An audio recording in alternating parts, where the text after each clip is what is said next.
Scanning, situational awareness, small corrections, quick corrections. These are all the phrases and instructions that training captains and instructors give people who are learning to fly, and also who are being line trained in a specific aircraft as well. Now, I want to just emphasize on the fact that these three qualities of scanning, situational awareness, and small corrections, quick corrections, they come into you, they become part of you the more you fly, the more experience you get, the more exposure you have to your aircraft, the more manual handling you do of the aircraft. All these factors will definitely narrow the margins of your scanning to be very good, and also the situational awareness will also be very good, and also the small corrections, quick corrections will also come on appropriately. Okay, because when you start flying sophisticated aircraft, glass cockpits and the like, there is a lot of information that you've got to digest, like a lot of it. And all you have to then bear in mind is that every day you fly, you have to be observing what the aircraft is doing, which indicator is positioned in what particular phase of flight. And you've got to have a mind that is asking questions within you all the time, and improving your knowledge on various flight paths of the aircraft, various readings and the like. So it's all about experience. The more you fly, the more you get your experience, and the more the aircraft becomes part of your body. And then there is something called seat of the pants flying, where you feel what the aircraft will do before it even does it. Okay, but all this said right now doesn't just come naturally. It comes with a lot of flying, a lot of practice, and then followed by a lot of experience as well. And this thing never stops until you stop flying. Okay, so the more you are flying, the more experience you are getting. Every single day you are learning something new. Believe it or not, whether you are a 7,000 hour pilot or a 27,000 hour pilot, you will be learning all the time. That's the beauty of aviation. So what I want to do here is basically show a video that we took for an ILS approach. The whole purpose is about how we integrate the three factors: scanning, situational awareness, and small corrections, quick corrections, to control a particular profile, so that the profile is near perfect when you are manually flying. With the autopilot, it will be perfect because it's a computer, but the tolerance for human control is a bit more less than the autopilot. Nonetheless, we still study what the autopilot does, and then when we take manual control, we follow what the autopilot has been doing, all right, and try and do our corrections accordingly and our scanning accordingly. But once again, all these things, they are all going to settle in your minds. For those of you who are very, very new, the more you fly. Believe me, we've learned it the hard way as well. I mean, everybody learns it the hard way. All right, so keep flying and just keep observing, and just keep asking yourself, what is happening here? Why is it happening? What can I look out for? What can make my life easy? What sort of scanning should I do? Which pattern should I use? And all sorts of things like that. You will be becoming more comfortable. So what I'm going to do now is that I'm going to play this video, and I'll pause it at some particular points just to explain to you what we are about to look at here. So let's go for it. We start at 1,000 feet, AGL. Now, I want you to focus on the PFD for now, and a couple of things here that I want us to talk about. The glide stop pointer is being kept within 1 dot, as you can see. The localizer is being kept within 1 dot as well, and the speed, you may not be able to see this, but it was 119 knots, the VREF. So the speed will be kept between 119 and 129, meaning VREF and VREF plus 10.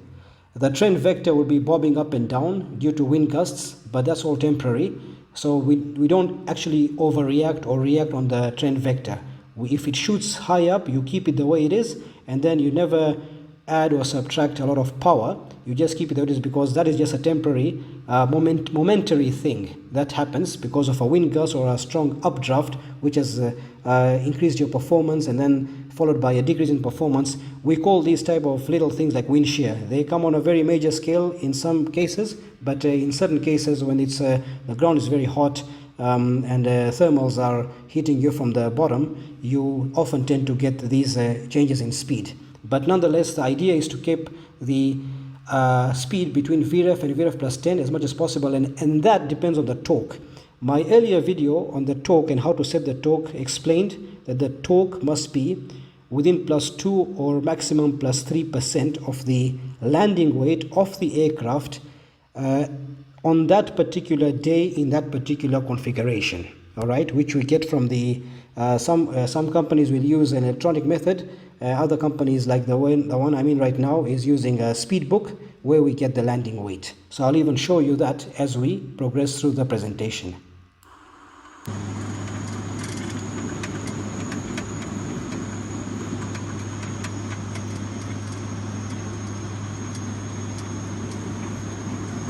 You can see that the torque right now is at 28%. Now this sort of value will keep the speed between VREF and VREF plus 10 for that particular configuration of the aircraft on the particular day. And in a moment you will see the speed book value. You can see the speed book value. The landing weight here is 27,500 kilograms, which is 28,000 kilograms roughly. So if you remember from my earlier video on how to set the torque to adjust for the speed to be between VREF and VREF plus 10, the torque should be the first two digits here, like this. We take the highest most of the time, one more higher, just for performance reasons. Okay, so it will be 28,000 kilograms, somewhere around there. So the torque value would be between 28 to 30%. Okay, but normally coming in for the landing, you'll be around 28% or 27% depending, but you never go beyond 3%. It never works out, because you may hit the ground quite hard if the speed is not within VREF and VREF plus 10. So that's how you set your torque value. And how do we know this? We know it by what the autopilot does. When you put flaps 35, the final landing flaps, with autopilot, we're using a supplement, okay, you will see that when the aircraft stabilizes on the approach, the autopilot is commanding a torque value which is +2 or +3% of these two digits of the landing weight, okay, on the torque indications. And when that is set and adjustments are made, the VREF, the landing speed, would be between VREF and VREF plus 10. That is guaranteed, okay, and that is what we are trained to do. So we continue.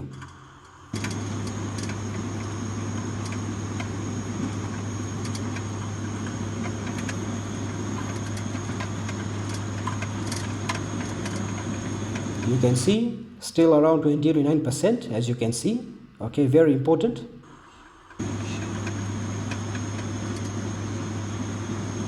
And you can still see that the glide slope is centralized, the localizer is almost centralized, and look at the speed is still between VREF and VREF plus 10. Now you can clearly see the 119 knots I was talking about here because of resolution. Now one more thing about the glide slope, I will repeat.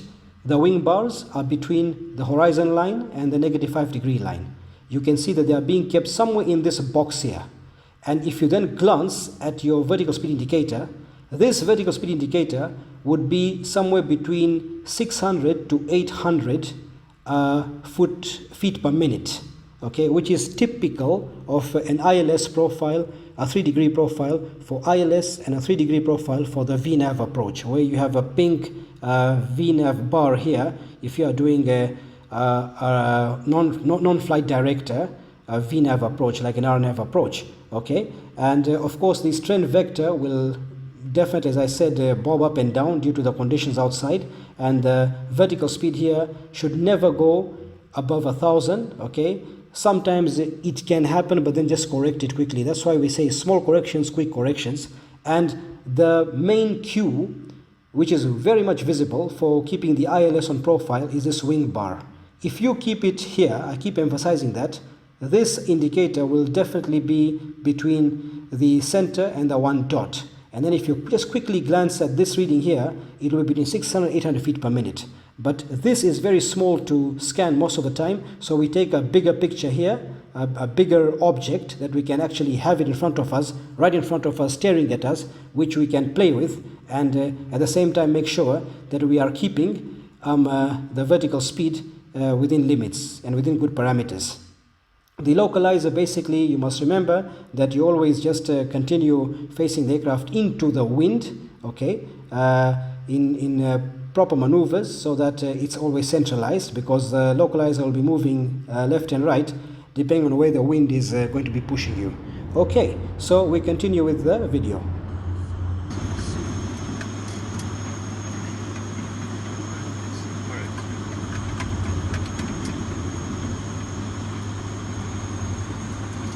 You can see that the torque, very important, is around 28%, and that is corresponding to the landing weight. If you remember, is 27,500 kilograms for this particular approach, for this particular configuration of the aircraft, which is around 28,000 kilograms, so 28%. Plus 2%, maximum plus 3%, and then back to plus 2%, somewhere around there.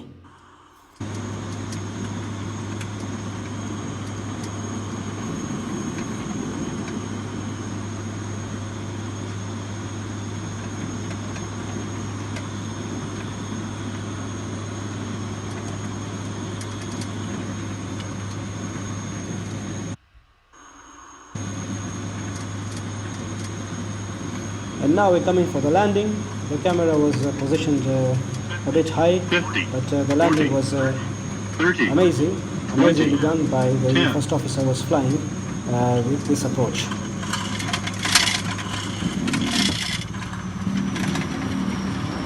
Okay, and there we go. That's a touchdown.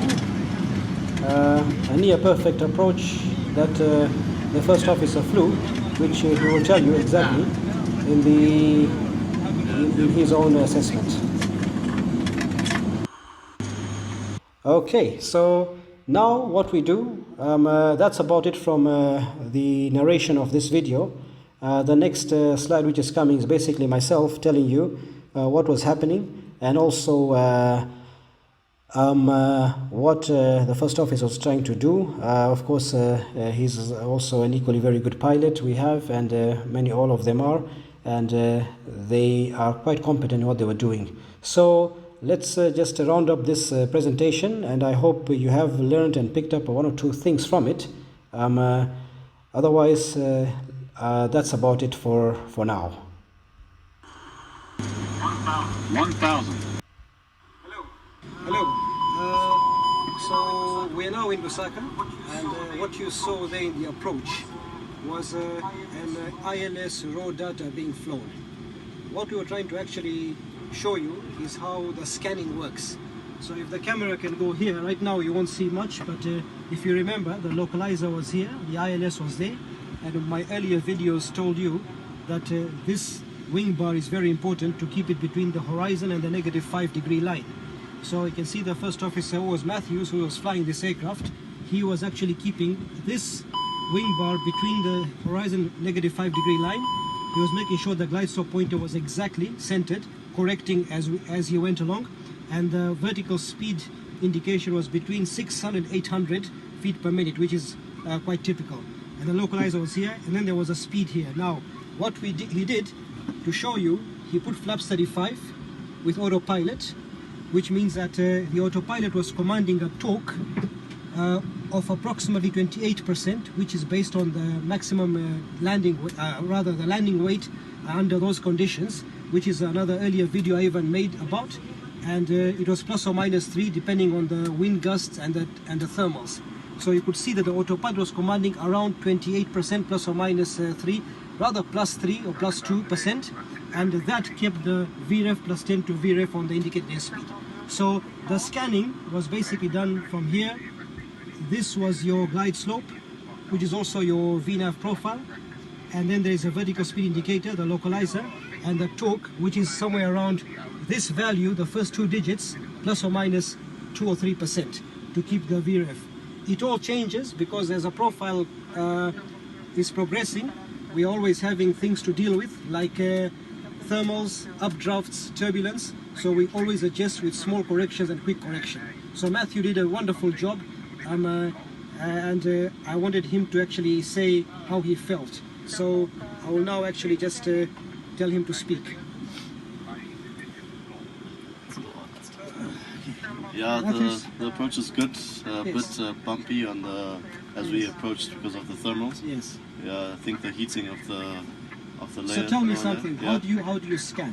How do I scan? So basically, what I do is that I'll look at my speed, torque, adjust accordingly, Yes. glide slope, localizer, Yes. and also look sometimes look a little bit outside Yes. and sort of like a V scan. Yes, that's Yeah. right. Okay. Yeah, so And basically- the glide slope, the way you kept it was very perfect. Thank you. And I think this wing bar here is very helpful to us. Yes, it is. I it think, is. and then we can reference with our vertical speed. Exactly. And yeah. we're meant to be keeping it between Just 600 800 feet 600, per yeah. minute.